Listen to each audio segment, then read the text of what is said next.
Salam, hörmətli yoldaşlar, dəyərli kanal izləyiciləri, hər birinizi xoş gördük.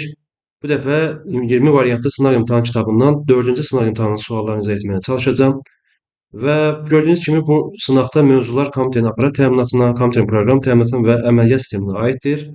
Və bunu da qeyd edeyim ki, yaxşı olardı ki, bu sınağı işləmədən öncə nəzəriyyə kitabından bu bölmələri çox yaxşı oxuyasınız və yaxud da ki, başqa materiallardan təkrarlar edəsiniz və ondan sonra bu sınağı işləməyiniz daha faydalı olar. Biz isə sınağın suallarını izah etməyə keçid ala bilərik.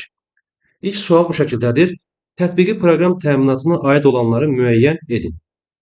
Deməli, gəlin bu şəkildə yazaq. Bizə ümumiyyətlə qarşıda da lazım olacaq deyə burada qeyd edək. Bizim üçün ilk öncə demişdik ki, proqram təminatı bölünürdü tətbiqi proqramlara, sonra sistem proqramlarına və proqramlaşdırma alətlərinə. Və bunların da özləri bir neçə qrupa bölünürdü. Tətbiqi proqramlarda mətn redaktorları var idi, elektron cədvəl var idi, verilənlər bazası idarəetmə sistemi var idi, nəşriyyat proqramları var idi, sonra oyun proqramları var idi və qrafik redaktorlar və s. Qrafik redaktorlar. Və sistem proqramları isə bu da əməliyyat sistemlərinə və xidməti proqramlara bölünürdü. Xidməti proqramların özü isə bir neçə dənə də hissələrə bölünmüş olurdu. İndi buradan artıq baxa bilərik. Tətbiqi proqram təminatına aid olanları müəyyən edin deyir. Və baxırıq ki, burada Windows əməliyyat sistemidir. Bunu bilirsiniz yəqin ki, bu deyil. Bizə tətbiqi proqram lazımdır. OpenOffice Calculator gördüyümüz bu proqram əslində tətbiqi proqramlara aiddir və elektron cədvəl proqramlar qrupuna da daxildir. Yəni biz Excel-i biliriksə, bu da OpenOffice.org proqram paketinə aid olan OpenOffice Calculator da buna aiddir. Tətbiqi proqrama aiddir. Yazırıq. Yukon verilənlər bazasını idarəetmə sistemi proqramlarından biridir. Yukonu yazdıq. Disk Cleanup bu gördüyümüz kimi sistem proqramıdır və buna aid edə bilmərik. Excel isə bildiyimiz kimi tətbiqi proqramlarda və elektron cədvəl proqramlar qrupuna daxildir. 2, 3, 5 cavabı doğrudur. Qrafik redaktorlara aid olan proqramları, aid olanları müəyyən edin. Qrafik redaktorlar, burada da raster, vektor, üç ölçülü və s. kimi deyək ki, redaktor proqramlarına söhbət gedir. Ümumiyyətlə, Paint dediyimiz ifadələr burada raster qrafikasına aid olan proqramlardan söhbət gedir. Yəni, rasterdir, eyni zamanda qrafika aiddir təbii ki. Bunu seçə bilirik. Və burada E-Access dediyimiz verilənlər bazasının idarəetmə sistemi proqramıdır. Corel Paint, burada gördüyünüz kimi burada da Paint var və GIMP də eyni zamanda bu hissəyə aiddir. WordPad isə bir mətn redaktoru proqramı deyə bunu qəbul etmirik. 1, 3, 4 variantları doğru cavabdır. İkinci sualda. Üçüncü sualda kursorun idarə olunması klavişinə aid deyil. Söhbət klaviaturadan gedir. Bilirik ki, Home and Page Down, Page Up. Home deyək ki, əvvələ qaytarmaq üçün istifadə edirik. End sondur, Page Up. Yuxarı Page Down isə aşağı hissələrlə bağlıdır. Əlavə olaraq da yuxarı ox və aşağı ox, sağa ox, sola oxlardan da istifadə edə bilirik. Burada gördüyümüz kimi Shift həmin qrupa aid deyil. Keçirik dördüncü sual. Yenə də klaviaturaya bağlı sualdır. Xidməti klavişlərə aid deyil. Burada da xidməti klavişlərdir. Shift buna aiddir. Enter'dir, Ctrl-dur. Burada gördüyümüz kimi bu ifadələr var. F3 dediyimiz fonksiyonal klavişdir. Bu artıq aid deyil. Və A yazılıb, 8 yazılıb. Bunlar da təbii ki, aid deyil. Yəni 2, 4, 5. Burada A bəndini seçim edə bilirik. 5-ci suala keçək. Həm giriş, həm də çıxış qurğularına aiddir. Klaviatura giriş qurğusudur. Görüntü skaneri giriş qurğusudur. Sensorlu ekran. Elə doğru cavab da budur. Çünki sensorlu deyir. Yəni, həm burada görüntüyə baxa bilirik, yəni çıxış var, həm də ki, toxunaraq müəyyən işləri görə bilərik. Touchpad giriş qurğusu və səs ucaldan isə çıxış qurğusudur. Bunu keçə bilərik. Giriş qurğularına aid olanları müəyyən edin. Yenə də giriş qurğularından söhbət gedir. Monitor var, çıxış qurğusudur. Proyektor var, çıxış qurğusudur. Prosesor isə giriş-çıxış qurğularına aid deyil. Bunu da silirik. Burada baxırıq ki, joystick və skaner giriş qurğularıdır. Doğru cavab A bəndi 6-cı sualdır. 7-ci sual. Hansı qurğu kredit kartlarının arxasında olan kodlaşdırılmış informasiyanı oxuya bilir? Burada elə onsuz da baxan kimi görürsünüz ki, maqnetik skanerdir, ştrik kod skaneridir, görüntü skaneridir, plotter, ümumiyyətlə printerdir, isə bunlara deyil. Keçirik 8-ci suala. Hansı səhifədən sitanın göstəricisinin formasını dəyişmək olar? Əslində bu tip suallar biraz, yəqin ki, qəbul imtahanda düşməyəcək suallardandır. Amma yenə də müəyyən qədər istifadə etmisiniz zamanla. Burada ola bilər ki, bu ikisi arasında qala bilərsiniz. Pointer options'dan sürəti, vəziyyəti və yaxud da ki, belə deyək də, hansısa bir faylı siləndə və yaxud da ki, o proqramdan çıxanda bizə gələn bildiriş zamanı mouse'un harda olması ilə bağlı olan dəyişikliklər etmək istəyirik. Burada isə doğru cavab pointers olan B variantıdır. Bunu seçirik. 9-cu sual. Monitorun növlərinə aid olanları müəyyən edin. Bilirik ki, LCD monitorları var. Maya kristal, elektron şüa borulu, CRT dediyimiz ilk monitor tipləridir. Burada da doğru cavab 3, 4, 5-i seçə bilirik 9-cu sualda. 10-cu sual. Printerin növlərinə aid deyil. Printer növlərindən matrisli printerlər, matrisli, şırnaqlı, buna inkjet printerlər deyilir və lazerli printerlər haqqında qeydlər var. Bunu bilirsiniz. Aid deyildir. Bizdə matrisli burada var. Aiddir və lazerli aiddir. Ştrik kod skanerdir. LCD monitor növüdür. Görüntü skanerdir. Bu şəkildə də 2, 3, 4-cü bənddəki variantları düzgün götürə bilirik. Giriş qurğularına aid deyil. Burada baxırıq ki, web kamera giriş qurğusudur. Ana lövhə giriş qurğusu sayılmır. Optik disk yaddaş qurğusudur. Bu da sayılmır. Giriş qurğularına aid deyildir. Hə, tamam, o zaman qrafik planşet də aiddir. Bizə lazım olduğu ki, deyil olanlar, yəni 2, 3, 5 variantları. Doğru cavab 11-ci sualda D bəndi. 12-ci sual. Proqram təminatı növünə aid deyil. Proqram təminatı. Biz demişdik ki, proqram təminatları bir yaxda yuxarıda göstərdim. Sistem proqramları, gördüyünüz kimi burada hissələri var. Tətbiqi proqramlar və eyni zamanda proqramlaşdırma alətləri olan hissələrə bölünür. Burada baxdığımız anda sistem proqramları, tətbiqi proqramlar və proqramlaşdırma alətləri aiddir. Bizə lazımdır ki, aid olmayanlar 2 və 4. Utility isə sistem proqramlardan xidməti proqramlarına aid olan növdür, amma birbaşa proqram təminatının növü deyil. Doğru cavab 2, 4. 13-cü sual əməliyyat sistemlərinə aiddir. Əməliyyat sistemləri MacOS, burada da gördük. Əməliyyat sistemidir. MS-DOS əməliyyat sistemidir. Burada seçdik bunu. Paint qrafik redaktor proqramıdır. Verilənlərin bazası idarə etmə sistemidir və raster qrafik redaktoruna aid olan proqramdır. Deməli, əməliyyat sistemləri oldu. 1, 3, 13-cü sualda A variantı. 14-cü suala keçid ala bilərik. Sistem proqram təminatına aiddir. Burada driver sistem proqramının təminatıdır. Antivirus sistem proqramıdır. Sistem proqramlarından hətta xidməti proqramlara aiddir. Mozilla tətbiqi proqramıdır. Kompüter oyunları, həmçinin Scripps isə tətbiq proqramlardır və nəşriyyat proqramlar qrupuna daxildir. Doğru cavab 1 və 2, 14-də Y variantı. 15-ci sual. Verilənlər bazasının idarə olunması sistemlərinə aiddir. Verilənlər bazasının idarə olunması sistemləri OpenOffice Calc elektron cədvəldir. Bunu saymırıq. Access-i sayırıq. Mozilla Firefox bunu saymırıq. İnternet browser proqramıdır. MySQL bu da verilənlər bazasını idarə etmə sisteminə aid olan proqramdır və Google Chrome isə o da həmçinin aid deyil. 2 və 4 cavabları 15-ci sualda. 16-cı sual. Proqramlaşdırma alətlərinə aid olanları müəyyən edin. Proqramlaşdırma ilə bir logodur. Pascal'dır, Python'dır. Burada Photoshop deyil. Qrafik redaktor tətbiqi proqramlara aiddir. Oracle-da tətbiqi proqramlardan verilənlər bazasının idarə etmə sisteminə aid olan proqram nümunəsidir və 1, 2, 4, 16-cı sualda B variantı. 17-ci sual. Proqramlaşdırma alətlərinə aid deyil. C++ aiddir. Bu tip suallarda belə də yaza bilərsiniz. C++ aiddirsə, o zaman bir olanları seçməyə bilərsiniz. Və eləcə də digər suallarda bu şəkildə baxa bilərsiniz. Amma biz baxaq ki, bu aid deyil. Adobe InDesign. Adobe InDesign nəşriyyat proqramıdır. Yəni tətbiqi proqramlara aiddir deyə bunu götürəcəyik. Basic proqramlaşdırma dili deyə götürməyəcəyik. OpenOffice Writer mətn redaktoru proqramıdır və təqdimat proqramıdır. 2, 3, 5 cavabları doğrudur 17-ci sualda. 18-ci suala. Tətbiqi proqram təminatına aid deyil. Scribus nəşriyyat proqramıdır, yəni tətbiqi proqram qrupudur. Bunu sildik. Adobe InDesign də həmçinin MacOS əməliyyat sistemidir.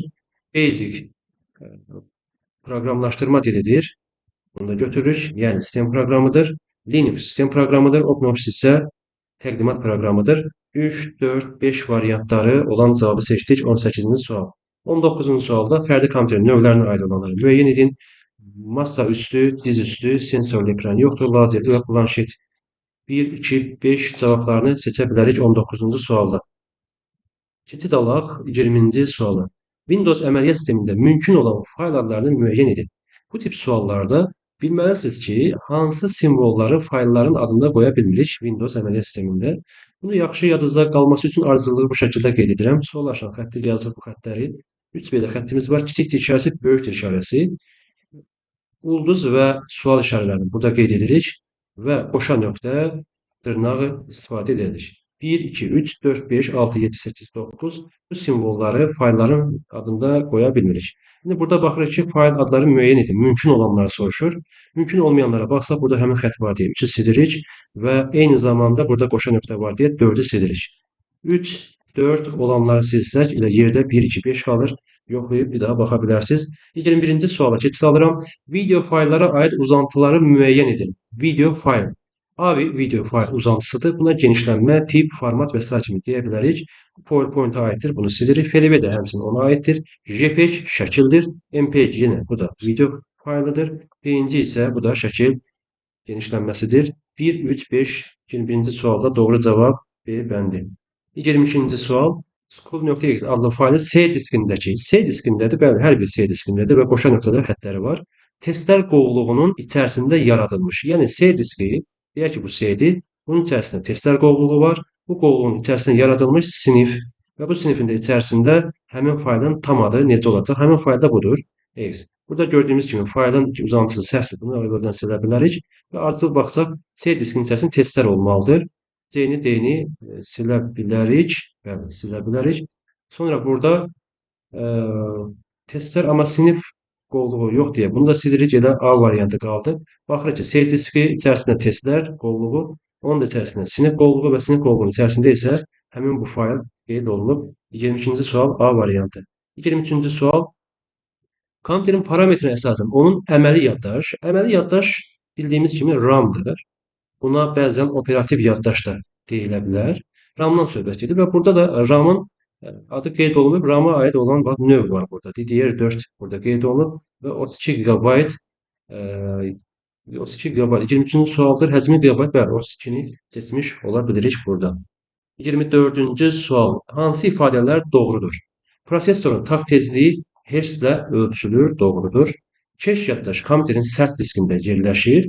Keş yaddaş prosesor üzərində yerləşir. Ona görə bunu silirik. SSD sərt diskdən. Sərt disk nədir? HDD-dir. Bundan daha sürətlidir və yeni növ xarici yaddaş qurucudur. Bəli, doğru fikirdir. Xidməti proqramlar kompüterin tətbiqi proqramlarına aiddir. Xeyr, xidməti proqramlar sistem proqramlarına aiddir. Bunu silirik. Task Manager proqramı vasitəsilə proqram işini dayandırmaq olar. Bəli. Aşağıda gördüyümüz bu hissədən girib donmuş deyirik də, yəni burada asılı qalmış vəziyyətdə olan bir proqramı bağlaya bilirik. Bu doğrudur. Disk defragmenter proqramından diski defragmentləmək üçün istifadə olunur. Bəli, bu da tamamilə doğrudur. 1, 3, 5, 6 cavablarını seçib yazdıq. 25-ci sual. Klasterin həcmi 8 kilobayt olarsa, hansı ölçülü faylların diskdə tutduğu yer eyni olacaq? Bir klasterdən söhbət gedir. Klasterin həcmi 8 kilobayt olarsa. Bu nə deməkdir? Məsələn, buradakı bir nümunəni götürək. 6 kilobayt. Klasterin həcmi 6 kilobaytdır. Üzr istəyirəm. Faylın həcmi 6 kilobaytdırsa, deyək ki, bu hissəni tutacaq. Klasterin həcmi 8-dir, amma bu 6 kilobayt. Yəni, bu bir-birinə bərabər deyil. Yəni, bunu yəqin ki, başa düşdük. Bizə lazımdır ki, yəni bir sözlə belə deyək, 8-ə tam bölünənlər lazımdır. 8-ə əgər tam bölünənlər varsa, o zaman tam da yerləşmiş olacaq. Burada tək olduğunu görürük, bunu da silə bilərik. Və keçirik 300-ü yoxlayaq. 300-ü biz 8-ə böləndə yoxlayırıq. Burada 3 dəfə 8, 24 və 30-dan 24-ü çıxırıq, 6 qalır, 60. Burada 7 dəfə 8, 56 desək, amma gördüyünüz kimi burada tam olaraq düşmür. Deməli, 300-ü də saymırıq. 288-ə baxaq. Burada 288-i bölürük 8-ə. 3 dəfə 8, 24, 28 və daha doğrusu 48 edir. Burada 8-dən 48, 48-i də böldük. 6 və 8, 48. Gördüyünüz kimi tam burada 0 ala bilirik. Yəni tam bölünür. Tam bölünürsə artıq bunu götürə bilirik. 72-nin 8-ə bölündüyünü onsuz da bilirsiniz. 9 dəfə tam düşür və 216-nı biz 8-ə bölsək 2 dəfə 8, 16, 5, 56, 7 dəfə 8 və bu da tam bölünür deyə doğru cavab 2, 4, 6 seçə bilirik 25-ci sualda. Bunları silək. Davam edək 26-cı sualdan. 26-cı sualda bu şəkildə Sualdır, faylın tam adının doğru ardıcıllığını müəyyən edin. Faylın tam adında bilirik ki, burada ilk olaraq yerləşdiyi disk və ən axırda faylın deyək ki, adı və genişlənməsi gəlməsi lazımdır. Təbii ki, ikinci olan ilk olaraq gəlməsi lazımdır. Sonra iki dənə xətt burada yan-yana gəlməz deyə 3-ü yaza bilmərik ardıcıl olaraq. Yəni onu da yaza bilməyəcəyik. Sınaqları yaza bilərik, amma sınaqlardan sonra bir xətt olması lazımdır. Deyək ki, sınaqlar yazdıq və sınaqlardan sonra baxın, tutaq ki, məsələn, bura sınaqları yazdım. Sınaqlardan sonra. Bundan sonra ya 3-ü ya 4-ü qoymalıyam. Deyək ki, 4-ü qoya bilmirəm, çünki xətti yoxdur. Əgər bunu qoysam, abituriyent bu ifadəni yazdıq. Bundan sonra informatika gəlməsi lazımdır, amma bu şəkildə olmaz. Bunlar ayrı-ayrıdır və üstə elektrik xəttdən sonra .jpg olmayacaq. Odur ki, bu tip məsələlərdə bunu nəzərə almalısınız. Deməli, bunu yazdıq. D diskini qeyd edirik burada. Sonra informatikanı yazırıq burada. İnformatika. Bunu yazdı və xətti də bu şəkildə qoyuldu. Və bundan sonra sınaqları yaza bilərik. Sınaqlar. Sonra sınaqlardan sonra yazırıq abituriyent, abituriyent, və .jpg də burada qoyuruq. JPG də burada qoyuruq. Deməli, ardıcıllığa baxsaq, birinci 2 gəldi, sonra 4 gəldi, sonra 5 gəldi, sonra abituriyent 3 gəldi və sonra isə 1 gəlmiş oldu. 2, 4, 5, 3, 1. Uyğunluğu müəyyən edin. Tətbiqi proqram təminatı, sistem proqram təminatı, proqramlaşdırma aləti. Adobe InDesign dedi ki, nəşriyyat proqramıdır və eyni zamanda tətbiqi proqramlara aiddir. Gəldi bura. Scribus eyni zamanda bu da nəşriyyat proqramıdır və tətbiq proqramlara aiddir. A, B gəldi bura. Bunları yazdıq. MacOS əməliyyat sistemidir, operating sistem əməliyyat sistemidir və sistem proqramlarına gəldi. Task Manager sistem proqramlarından xidməti proqramlarının növünə aiddir və C, D-ni bura gətirdik. Bunlar da getdi. Basic proqramlaşdırma alətinə aid proqramdır. Bu şəkildə. Deməli, 1 A, B, 2 C, D və 3 yeni yazmış olduq. 28-ci sual. Cədvəldə faylların adları və onların informasiya həcmləri verilmişdir. Cədvəldə əsasən qrafik faylların bu tip sualda diqqətli olun, nəyə soruşduq? Ola bilər ki, hər birini soruşar, amma burada gördüyünüz kimi hər birini soruşmur. Ona görə bilib onu yazın. Qrafik faylların diskdəki həcmləri cəmi kilobaytla müəyyən edin. Bir klassiyə 8 kilobayt. İlk öncə baxaq görək ki, burada qrafik fayllar olmayanlar hansılardır? Teksti görürük burada. Bunu silirik, bu bizə lazım olmayacaq. Və burada eyni zamanda mətn redaktorudur, Word-dür və elektron cədvəl Excel-ə aid bir sualdır. Qaldı 3 dənəsi JPEG, ODC və PNG genişlənməli fayllar. Və bilirik ki, yuxarıda da buna baxdıq. 33 kilobaytlıq bir həcmə malik olan o fayl 8 kilobayta klassiyada nə qədər yer tutacaq? Bunu yoxlamaqdan ötürü 33-ü bölürük 8-ə və burada 4 dəfə 8, 32, 1. Görürük ki, 4 dənə klaster yetmir. Yəni, daha bir klasterə ehtiyac var. Yəni, bunu bu şəkildə burada yazıram. Deyək ki, bizim klasterlərimiz bu şəkildə təsəvvür edək. Hər biri 8-dir. 8-dir, 8-dir. Bizim 33 kilobaytlıq faylımız var. Bunun 8-ini bura, bunun 8-ini bura, bunun 8-ini bura, bunun 8-ini bura. 4 dəfə 8, 32 getdi. Qalan 1 var axı. Həmin bu birdən ötürü daha bir dənə 8 kilobaytlıq klasterə ehtiyacımız var. Onu bura atarıq. Yəni, indi hər dəfə bunu çəkməyəsiniz deyə, təbii ki, bu şəkildə bölməklə daha rahat tapa bilərsiniz. Və gördüyünüz kimi, burada 5 ədəd klaster lazım oldu. Eyni zamanda bura gəlirik. 39 kilobayt. Artıq yəqin ki, bunu bilərsiniz. 39 ilə 5-dən niyə sığışacaq? Yəni, bir daha istəsəz 39-u da 8-ə bölüb yoxlaya bilərsiniz. 5 dəfə 8 40 eləyəcək. Çünki 4 dəfə 8 32 deyəcək. Burada bir qalıq qalacaq. Bu qalığın da yerləşə biləcəyi üçün yenə də bir dənə klasterə ehtiyac var. Yəni, burada da 5 dənə. Sonra hansı idi? 75. Və 75-i də həmçinin 8-ə bölsək, tam hissə 9 dənəsi 8 kilobayt yerləşəcək. Qalan bu 3 üçün isə başqa bir klasterə ehtiyac olmuş olacaq. Yəni, bu da 10 dənə lazım olacaq. 5, 5, 10. Toplam 20 klaster lazım olacaq. Bizdən soruşulan nə idi? Diskdəki həcmləri cəmini hesablayın. 20-ni də 8-ə vursanız, yəni 20 vuraq 8 kilobayt, bu da 160 kilobayt etmiş olacaq 28-ci sualda. Keçid alaq 29-cu suala. İnformasiya həcmləri 19, 26 və 40 kilobayt olan faylların diskdə yerləşməsi üçün lazım ola biləcək maksimum və minimum klaster sayının cəmini hesablayın.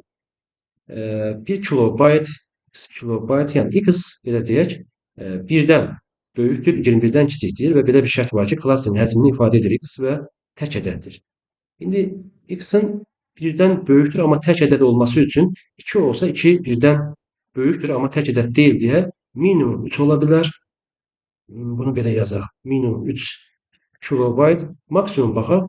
21-dən kiçik 20-də yenə tək ədəd olmadığına görə bunu da 19 kilobayt götürə bilərik. Yəni, yine bu ifadələri 100 kilobaytla olanda necə olacaq? Bunu hesablayacağıq və əlavə olaraq 19 kilobaytla olanda necə olacaq? Bunu hesablayacağıq. Deməli, 19 kilobayt olarsa, baxaq görək, 19-u 3-ə böləcəyik.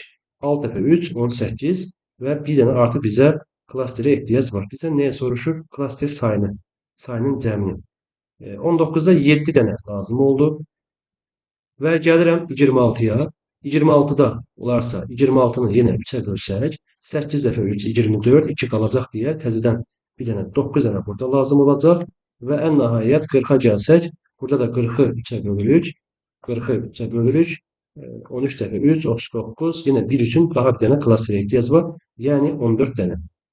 100 kilobaytla olanda bu şəkildə oldu. Bəs 19 ilə olanda 19 elə bir dənə klaster yetərli olacaq. 26 olsa, bunu artıq yəqin ki, cavabı bildiniz, amma mən yenə yazım. Bir dəfə 19, burada qalıq qalacaq. Əslində qalığın çox da önəmi yoxdur bu şeyə qərar verməkdən ötürü. Birdir və həmin qalığa görə bir dənə klaster lazım olacaq 2 və 40 olsa, yenə də 40-ı 19-a böləcəksiniz və 2 dəfə 19, 38 olacaq, yenə 2 və plus 1 deyib, burada da 3 götürəcəksiniz. Yəni toplam bu sayların cəmi soruşurdu. 7, 9, 16 və 14. 30 dənə burada edir. Burada da 1, 2, 3, 6 edir. Doğru cavab 36. Və ən nəhayət 30-cu suala keçid ala bilərik.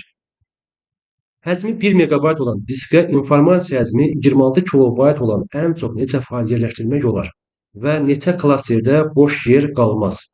İndi bu suala da baxaq. Deməli, bunu silə bilərik. Həcmi 1 megabayt olan diskə informasiya həcmi 26 kilobayt olan ən çox neçə fayl yerləşdirmək olar və neçə klasterdə boş yer qalmaz? Deməli, sualda deyək ki, həcmi 1 megabayt olan belə bir diski təsəvvür etsək, 1 megabaytdır. Bu, yəni 1024 kilobaytdır.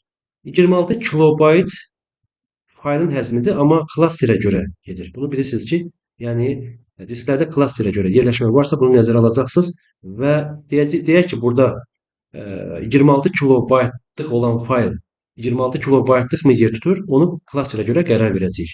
Əlbəttə ki, görəcəksiniz deyil, çünki əgər biz 26-nı 5-ə bölsək, 5 dəfə 5, 25 alarıq və görürük ki, burada bunun yerləşməsi üçün 6 klaster ehtiyacımız var. Yəni bu 6 klasterə yerləşir. Çünki qalan qalığı üçün 5-i tam yerləşir. Az öncə yazmışdım. Bunu bir daha çəkirəm. 4, 5 deyək. Bunların hər biri 5-dir. Yəni klasterlərin həcmi 5 kilobaytlıqdır. Həmin 26 kilobaytlığın 5-ini bura, 5-ini bura, 5-ini bura, 5-ini bura gətirsək 25 edir və daha doğrusu 5-ini bura gətirsək 25 edir və digər qalan 1 var axı burada. 26-nın 1-i qaldı. Ondan ötürü daha bir klasterə ehtiyacı var və biri də bura gətirir. Deməli, ona görə deyirik ki, 6 dənə. Burada bu şəkildə. 6 klaster lazımdır və indi bizə lazımdır ki, bu 6 klaster olsa 5 kilobaytlıq həcmdən nə qədər yer tutar? 5 kilobaytdan 6, 30 kilobayt yer tutar. Yəni, həmin mini24-lükdə artıq 26 kilobaytlıq fayl 30 kilobaytlıq yer tutacaq. Odur ki, mini24-ü bölməliyik biz 30-a. Bunu bu şəkildə yazaq. Mini24-ü 30-a bölürük. 3 dəfə 90 edir. Bura gəldi 2, 1 gəldi, 124 gəldi. 4 dəfə 3, 120 edir. Burada 4 qaldı. Yəni 34 tam neçə? Yəni tam olaraq 34 tam neçə fayl olmur da? Yəni 34 fayl tam yerləşəcək. 34 fayl tam yerləşəcək. Yerləşir. 35-ci fayl yerləşməyəcək. Yəni belə deyək. İndi burada yekun olaraq biz baxmalıyıq ki, növbəti sualda bu şəkildə deyir və neçə klasterdə boş yer qalmaz. Boş yer qalmaz deyir. Bizdə 34 fayl bunu yazmışdıqsa, 5-ə vurduğumuz anda bunun 5 dəfə 4, 20, 0 yazılır. 2 yadda 5 dəfə 3, 170. Yəni doluluq bu şəkildə də, yəni bunu tapdıq ki, bu dolu olacaq. Yəni belə deyirik, 34 fayl yerləşəcək, 34 fayl və 170 kilobayt boş yer qalmaz. Yer qalmaz. Belə dəyərli yoldaşlar, ümid edirəm ki, faydalanırsınız. Kanala abunə olmağı, videoları bəyənməyi xahiş edirəm. Hər birinizə uğurlar. Növbəti videoda görüşənədək.